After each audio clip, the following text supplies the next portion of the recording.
Welcome, Ready families, to week 13 of the Ready program. This week, we are going to continue our work with math concepts. And again, we will be emphasizing our literacy through math. The focus this week is counting one-to-one. We call this one-to-one correspondence counting. Many of the activities we're going to do on the platform will practice this, and I will be speaking more specifically to these activities. One-to-one correspondence counting is different than rote counting. Rote counting is when you ask your child just to count for me, and they begin with number one and count as high as they can.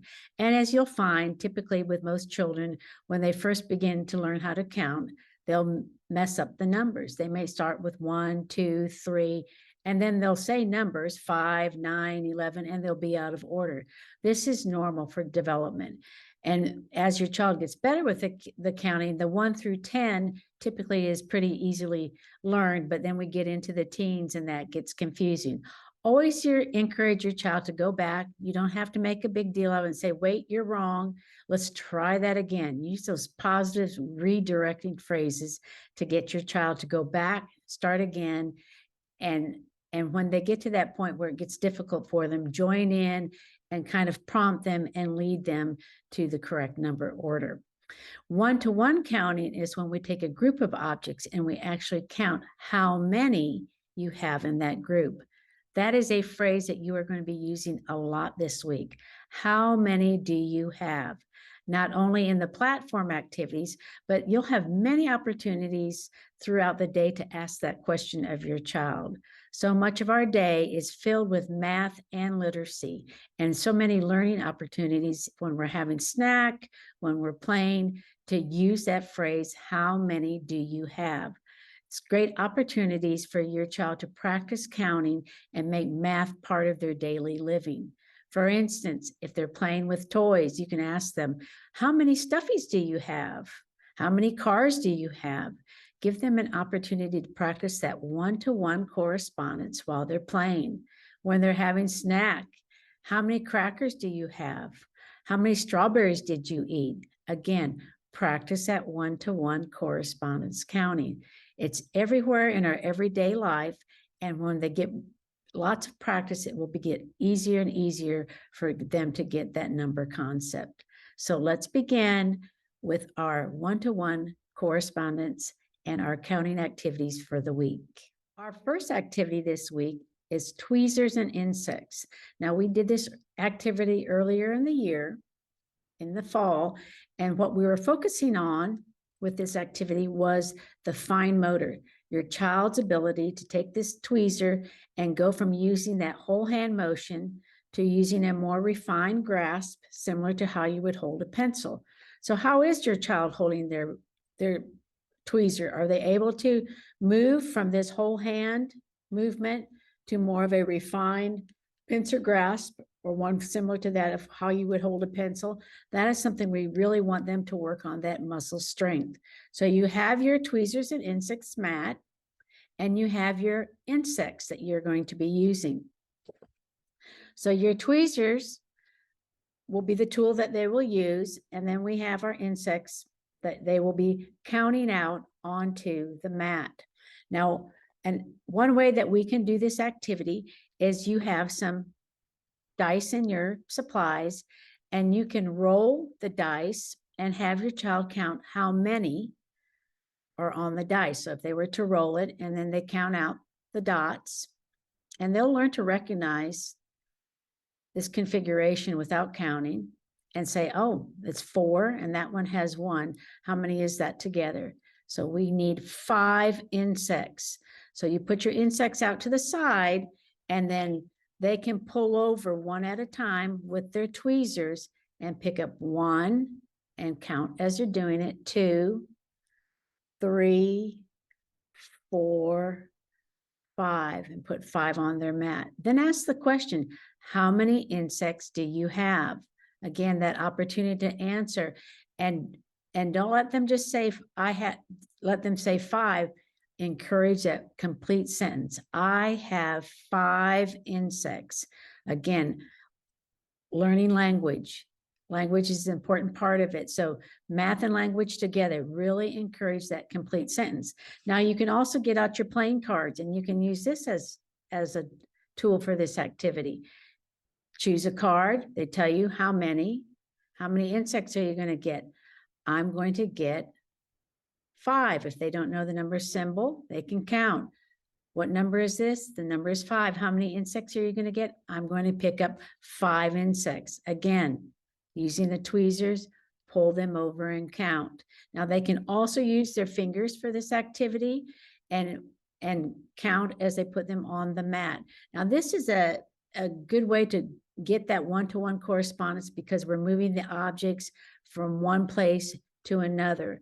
Now, throughout the day, if you're asking them how many crackers do they have in their snack, it's a little bit trickier because they have a whole pile. And what you'll find is they go to start counting them and they lose track of what they've touched. So what we encourage your child to do is you have a pile and you pull away and count.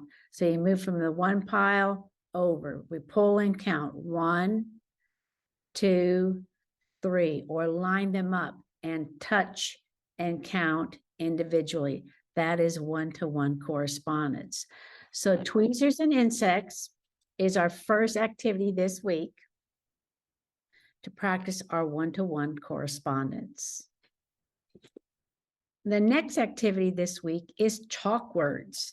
Chalk words is an activity you've done before with chalk outside, and you've written letters, and you have had your child write the high frequency words they've worked on, and you've even had your child write their name with chalk. This week, we are going to write numbers. We're going to add that to it. Go ahead and practice those letters. If that's where your child is, just writing letters, and go ahead and have them practice the high frequency words. But this time, we're also going to add our numbers. You can use these cards with you outside as a model for your child to use to practice the different numbers. And you're going to go ahead and use that correct formation by using the rhyme that's provided. This is a fun activity for the child to do, and you can give them that direction as they write the numbers. You can also write the number in one color with chalk on the ground and then have them trace over that if that's where they are developmentally, and that might be easier. Another activity you can do, as with the number 4, is down, across, down once more. That's the way you make and have your child fill that in and recognize that that's a rhyming word. That's the way we make a 4 and more rhyme.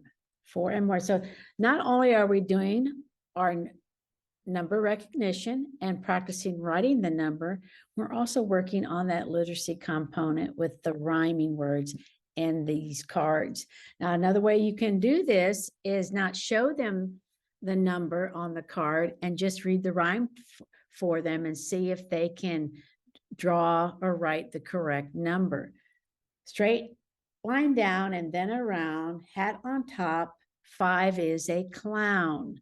And then they would write the number 5. So these cards can be used in a variety of different ways. And that's what makes this activity a fun activity to do outside if the weather warms up for us. Chalk letters and chalk numbers. We are going to continue this week with my numbers and shape book. Hopefully most of you have completed the shape pages in the book and have started with some of the numbers. As you do this activity, what you're going to find you'll start with the numbers in the beginning. And on this page for the number 5, you're going to talk about the number. You might even recite the poem that goes with that number, like you did with the chalk letters. And then you can write the number 5 for them and have them trace over it and talk about that number. You can make configurations of that number using tally marks, where you just make 5 lines like you see for tally marks. You can put on the page that way. You can have your child draw 5 of something, 5 circles, 5 flowers, whatever they enjoy drawing. You can make representations of 5 on the page. You can look for objects in magazines, newspapers to have cut out 5 objects. You can have them cut or do some tear art of 5 pieces of paper or 5 different things that they cut out. So anything that is a representation of 5 groups of 5 objects, tally marks, you could put 5 different stickers on there, as long as they're practicing that one-to-one correspondence and counting and practicing writing the number 5 and using that correct formation. So our numbers and shape book is something that we're going to be working on, continue to work on through the next coming weeks. My number and shape book. This next activity on the platform is called 10 frame counting. Now, you are going to have to make one of these to use this week, and we're going to get one for you to put in your supplies. We don't have one there. I just made this one using paper and made a grid, and we call this a 10 frame. If you have older children who are in school already, they are very familiar with 10 frame counting and using this tool for representation of numbers using what we call the 10 frame.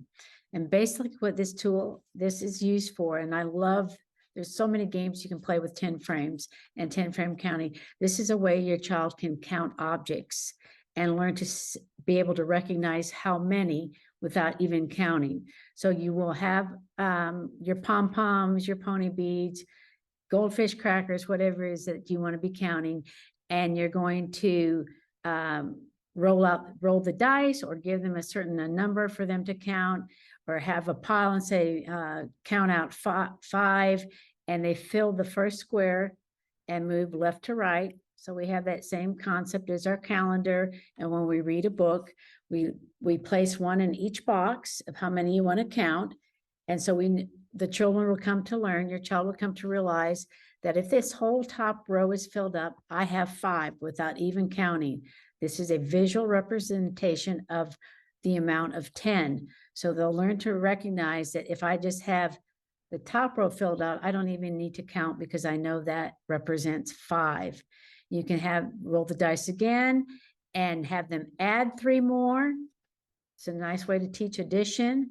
So we know we had 5. We put 3 more. How many do we have all together? And they can count them out, left to right, come back to the left side again. 3 more makes 8. Encourage your child always to put those objects on left to right. Not here, then down here, then up here, then over here. We fill that top row up first and then move to the bottom and move again left to right. So you get that understanding of what that configuration looks like. You can count all kinds of different objects using the platform material supplies or with your snack items. This is a very good tool to learning how to count to 10 and starting to recognize how many without actually counting. So again, this is called a 10 frame. Really easy to make one of your own with a piece of construction paper. It doesn't even have to be on white, but we are going to get some of these out to you next week so you can have them already made. But again, 10 frame counting, it's a handy little tool to count out objects because it puts them in a specific square for them to count and makes that concept easier to learn. A repeat activity this week is our letter rainbow. Yes, we do the letter rainbow a lot. It's a great activity for your child to learn some independent work. You can, while you're busy doing something, you get that mat out and the magnetic letters, and you have them sit and complete that rainbow. Where is your child with that rainbow? Can they just do a few letters at a time? Have they mastered that entire rainbow? So many activities that you can be doing to encourage some higher level thinking. You can have them, again, just match uppercase to uppercase. You can have them match lowercase to uppercase. Vice versa, you can turn it over and have them match the uppercase to the lowercase letters on the mat. You can do it by letter sound. You can sit there with your child and say, can you find the letter that makes a B sound, and see if they can find it and put it on the rainbow. So you can do a letter sound activity with your child with this letter rainbow mat. You can also have them build some of their high frequency words. See if they can put on the letters that write the word cat up onto the rainbow. Pull that down, see if they can write the high frequency word the, can, it, some of the words that we have talked about. Just a lot of different activities that they can do with that mat. Again, really working on that independence. So this week, if you want to have them work on matching uppercase to uppercase, lowercase to lowercase, filling in, doing letter sounds, high frequency words, these are all great activities to work on the letter rainbow. Finally, this week, our calendar. Again, this is something you're going to be doing every single day, because every day is a new day. And you're going to really, last week, we really emphasized the days of the week. We're going to be talking about the months, and we're going to start encouraging that today, yesterday, and tomorrow. Again, we want to work on complete sentences. Today is, and have your child give that complete sentence back. Tomorrow will be, yesterday was. Our number should be completely filled in, as we'll be moving to a new month this week. So we're going to make sure that we transition from that full month, wipe it off, and put our new month out there and start over. And this is a good way for your child to see once 1 month is over, we start at the very beginning and back at the top. And again, number one won't necessarily start right here, because if we start the new month in the middle of the week, our one may go way over here. So this math learning with the calendar is a little bit different than our 10 frame, where we always start over here to the far left, because it depends on when the month starts. So days of the week, talking about the month of the year, and talking about our date or our number. Good opportunity for one-to-one correspondence with each day. And as you'll see, as we progress through the next coming weeks, there's all kinds of different concepts that we'll be introducing, like patterning and concepts of ordinal first, second, third, fourth, all these number concepts that we can do with our calendar.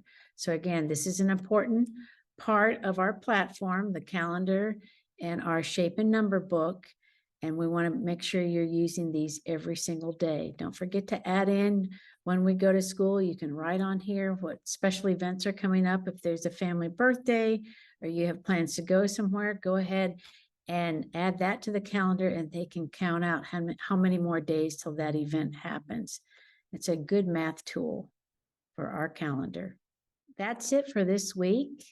I know there weren't a lot of activities, but you have so many more that you can be doing in your supplies. Go back and review some of those literacy concepts we've already talked about. Do some of those fun activities that your child enjoyed the fall semester. I noticed that many of the children really enjoyed the pony beads on the pipe cleaners. You can do those. You can make more of them and add some of the higher numbers into the teens if your child really enjoyed that activity. We're going to be doing more with those pipe cleaners and doing some patterning. So it's math to me is a fun time, because there's lots of manipulatives to do and so many opportunities to count throughout the day. So lots of counting this week, and don't forget, lots of asking that question, how many do you have? Have a fun week counting, and we'll see you next week.